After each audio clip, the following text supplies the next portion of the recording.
ନା ମେଳି ବୋଲି ସେଟା ବସିବାଟାକୁ ବୈଠକ ନ କହିକି ମେଳି କାହିଁ କହୁଛନ୍ତି ଆପଣ? ହବ ସାଂଗଠନିକ ନିର୍ବାଚନ ହବ, ନୂଆ କମିଟି ହବ, ନୂଆ ନେତା ନିର୍ବାଚିତ ହେବେ, ଜିଲ୍ଲା ସ୍ତରରେ ସଭାପତି ହେବେ, ଏଠି ମଧ୍ୟ ଆମର ଯୋଉ ଅଛି କମିଟି ମାନ ହବ। ତେଣୁ ସେସବୁ ଦାୟିତ୍ୱ ହବ, ଯିଏ ସଭାପତି ଦଳର ନିର୍ବାଚିତ ହେବେ ସେସବୁ କାମ କରିବେ। ନିର୍ବାଚନ ପ୍ରକ୍ରିୟା ଆରମ୍ଭ ହେଇଗଲାଣି।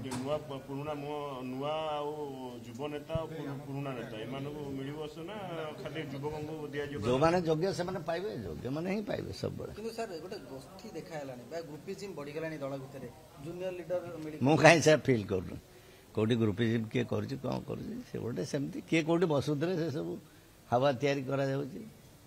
ଲୋକ ସାନ ବସିବନି, କାହା ସାନ ବସିବ? କିଛି ଲୋକ କୋଉଠି ବିଧାୟକ ବସିଗଲେ କି ନେତା ବସିଗଲେ ଗୋଟେ ସନ୍ଦେହ ସୃଷ୍ଟି କରାଯାଉଛି, ମେଳି ହେଲା ହେଲା କହୁଛି। ବାରମ୍ବାର ବସୁଛନ୍ତି, ଅସୁବିଧା କଣ ଅଛି? ମଣିଷ ସାଙ୍ଗରେ ବସିବନି, କାହା ସାଙ୍ଗରେ ବସିବ? ଯୁବ ନେତା ମେଳିଗଲେ, ବରିଷ୍ଠ ମେଳିଗଲେ। ନା ମେଳି ବୋଲି ସେଟା ବସିବାଟାକୁ ବୈଠକ ନ କହିକି ମେଳି କାହିଁ କହୁଛନ୍ତି ଆପଣ? ବସିବାଟା କଣ ଆବଶ୍ୟକ ନୁହେଁ? ମଣିଷ ସାଙ୍ଗରେ ଆଲୋଚନା କରିବନି, କାହା ସାଙ୍ଗରେ ଆସନ୍ତୁ? ତେଣୁ କିଛି ମେଳି ନାହିଁ, ସମସ୍ତେ ଦଳରେ ଅଛନ୍ତି। ନବୀନ ପଟ୍ଟନାୟକ ଆମର ସର୍ବମାନ୍ୟ ନେତା, ଆମେ ବିଜୁ ଜନତା ଦଳରେ ଅଛୁ। କିନ୍ତୁ କୋଉ ବିଷୟରେ କିଏ କଣ ଆଲୋଚନା କରୁଛି, କୋଉଠି ବସିଲେ ସେ ସବୁକୁ ସନ୍ଦେହ ଘେରକୁ ଆଣିବା ଉଚିତ ନୁହେଁ। ସମସ୍ତେ ଗୁରୁତ୍ୱ ନିଅନ୍ତୁ ଯାହାର ଯୋଗ୍ୟ।